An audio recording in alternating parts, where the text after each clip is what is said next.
시청자 여러분 안녕하십니까? JTBC 아침 뉴스입니다. 전북은 오늘 아침 무주 영하 3도, 부안 영하 1도, 전주 영상 1도 등의 기온을 보이고 있습니다. 오늘은 대체로 맑다가 오후부터 구름이 많겠습니다. 낮 최고 기온은 13도에서 16도로 어제보다 2도가량 높겠습니다. 미세먼지 농도는 보통 수준 보이겠습니다. 수요일인 모레부터는 차차 흐려져 오후부터 목요일 오전까지는 비가 내리겠습니다. 전주기상지청은 내륙을 중심으로 대기가 차차 건조하겠고 당분간 평년 기온을 웃도는 날들이 이어질 것으로 내다봤습니다. 진안군에는 문예체육관이 있고 소규모지만 번듯한 공연장도 있습니다. 그런데 큰 공연을 하는 데 필요하다며 300억 원이 넘는 예술회관 건립을 추진하고 있습니다. 인구는 계속 줄어드는 상황에서 이런 사업을 꼭 해야 하느냐는 지적이 나옵니다. 보도에 하원호 기자입니다. 지난 2000년에 건립된 1,500석 규모의 진안 문예체육관입니다. 1년에 150여 건의 대관 신청이 들어옵니다. 주로 체육 행사지만 문화예술 공연도 치러집니다. 그럼 여기는 체육만 합니까? 문화예술 공연 같은 것도 하죠, 사실. 이제 판소리 같은 거 오시면은 하는 그런 것도 있고, 전통 문예 공연 같은 거. 또 진안 문화의 집에는 210석 규모의 실내 공연장이 있습니다. 1년에 100차례 정도의 대관을 소화하고 있습니다. 두 곳에 시설이 있지만 진안군은 공연 전용 시설이 필요하다며 예술종합회관을 짓기 위한 기본 계획을 수립하고 있습니다. 큰 공연들을 못해서 저희는 큰 공연들이 이제 대형 공연이 필요하잖아요. 네, 그래서 이제 저희도 다른 데는 다 있는데 저희하고 뭐 무주임실만 없더라고요. 예술종합회관 건립비는 320억 원. 이 가운데 국비는 20억 원밖에 되지 않고 나머지 300억 원은 모두 진안군이 조달해야 됩니다. 진안군의 3년치 지방세 수입보다 많은 액수입니다.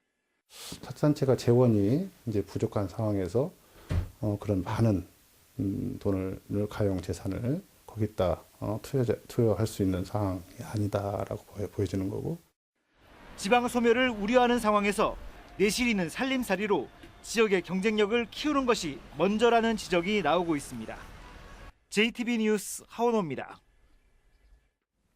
익산 지역의 악취 문제가 다양한 대책에도 불구하고 개선되지 않고 있어서 주민들의 불만을 사고 있습니다. 참다 못한 주민들이 7달째 집회를 이어가며 실질적인 대책을 촉구하고 나섰습니다. 김진형 기자입니다. 익산 산단 인근 아파트 단지입니다. 주민들은 주변에서 날아오는 악취에 창문조차 열지 못하고 있습니다. 익산시가 산단을 악취 관리 지역으로 지정하고 관리에 나섰지만 주민 고통은 여전합니다. 날씨가 안 좋은 날은 너무 심해서 막 역겹고 토할 것 같고 어느 여름에 막 무슨 시골에 그런 화장실 냄새 같은 이런 게 너무 심해서 새벽에 잠을 못 잘 때도 많거든요. 익산시는 2013년부터 악취 해결을 위해 다양한 대책을 내놓았지만 악취 문제는 오히려 심각해지고 있습니다. 익산시가 집계한 악취 발생 신고 건수는 2016년 175건, 2017년 188건, 지난해에는 272건으로 악취 대책에도 늘고 있습니다. 올해도 악취를 잡겠다며 익산시가 종합 대책을 내놓았지만 효과를 기대하기는 어렵다는 지적입니다. 악취 관리 사각지대에 놓인 소규모 사업장에 대한 관리와 악취 유발 성분 분석 등 실질적인 대책이 빠져 미흡하다는 겁니다. 그 영세 사업장에 대한 그런 지도 감독이나 시설 개선에 대한 투자 지원 이런 것들도 함께 대책을 마련할 필요가 있지 않느냐 생각을 하고 있습니다. 20년 가까이 악취에 시달린 산단 인근 주민들은 참다 못해 7달째 집회를 이어가고 있습니다.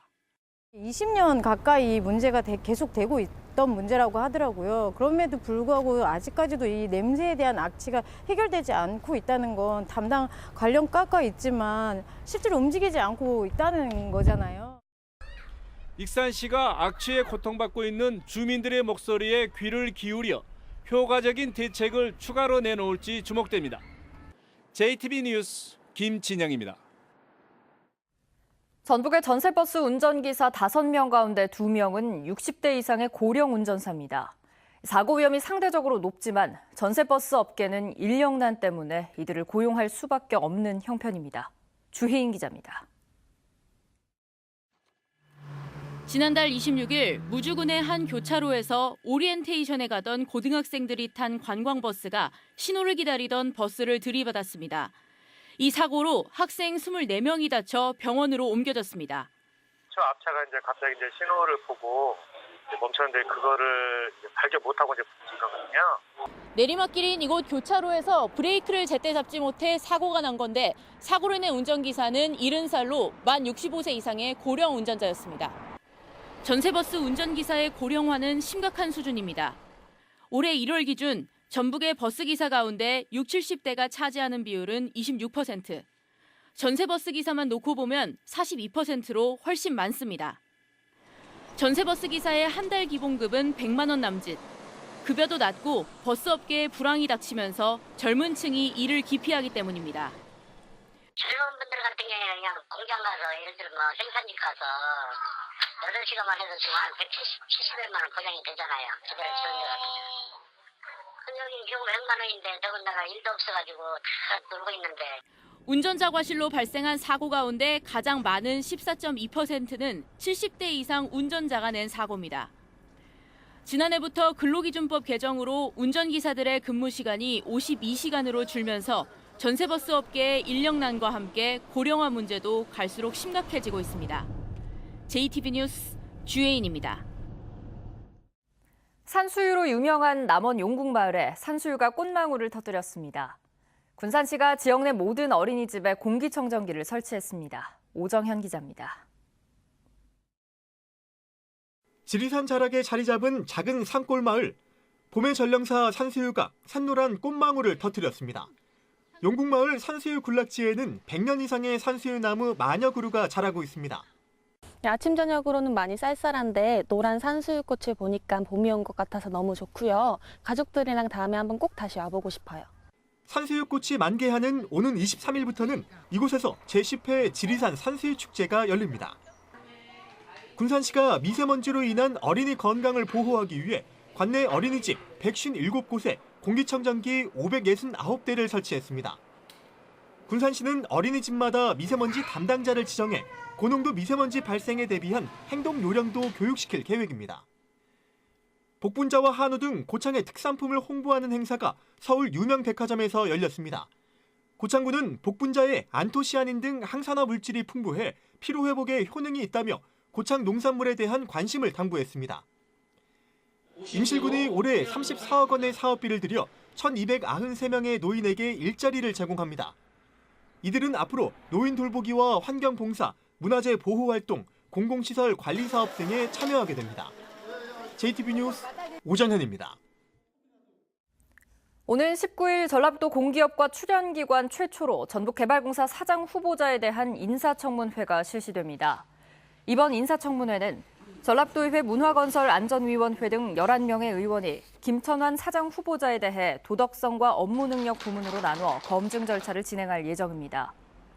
공기업 인사청문회는 그동안 퇴직 공무원과 도지사의 측근들이 주로 임명돼 온 관행을 견제하기 위한 장치로 개발공사와 전북연구원, 문화관광연구원, 군산의료원, 신용보증재단 등 5곳이 대상입니다. 올해 전북의 문화재와 세계유산을 정비하는 데 모두 529억 원이 투입됩니다. 전라북도는 올해 남원 유곡리, 두랑리 고분군과 고창 무장읍성, 그리고 순창 홀어머니 산성과 부안 우금 산성 등 문화재 239개를 정비하는 데 437억 원을 쓰기로 했습니다. 또 세계유산으로 지정된 백제 역사유적지구와 고창 고인돌 유적을 정비하는 데 92억 원을 투입하기로 했습니다. 18년째 뱃길이 끊긴 군산 비안도에 10월부터 여객선이 운항될 전망입니다. 군산시는 비안도를 오갈 여객선 설계 용역이 다음 달에 끝나면 5개월가량 건조 작업을 거쳐 늦어도 10월부터 운항이 가능할 것으로 내다봤습니다. 군산 비안도 주민들은 새만금 개발로 지난 2001년 여객선 운항이 끊긴 뒤 소형 어선을 이용해 육지로 나가는 등 큰 불편을 겪어왔습니다. 앞으로 사립학교에서 교원을 채용할 경우 반드시 관할교육청과 협의 절차를 거쳐야 합니다. 교육부는 이 같은 내용이 담긴 사립교사 신규 채용 매뉴얼을 발표하고 사립학교에 신규 교원 채용 계획이 있을 경우 관할교육청과 사전에 협의를 거치도록 의무화했습니다. 매뉴얼에 따르면 사립학교에서 임의로 교원을 선발하면 교원 인건비 등과 관련한 재정 결함 보조금을 지원받지 못합니다. 어제 오후 6시 20분쯤 완주군 고산면 율곡리의 한 주택에서 불이 났습니다.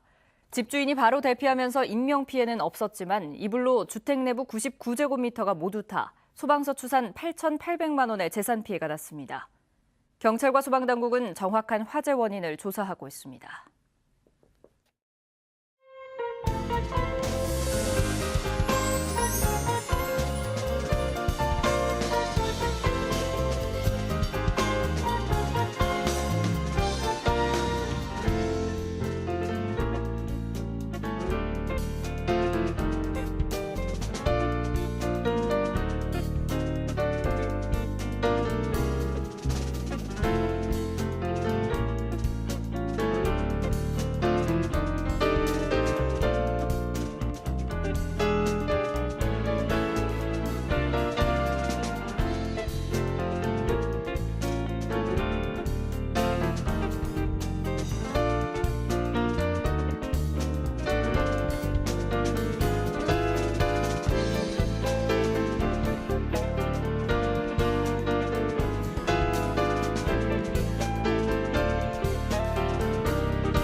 JTB 아침 뉴스를 마칩니다. 함께해 주신 여러분 고맙습니다.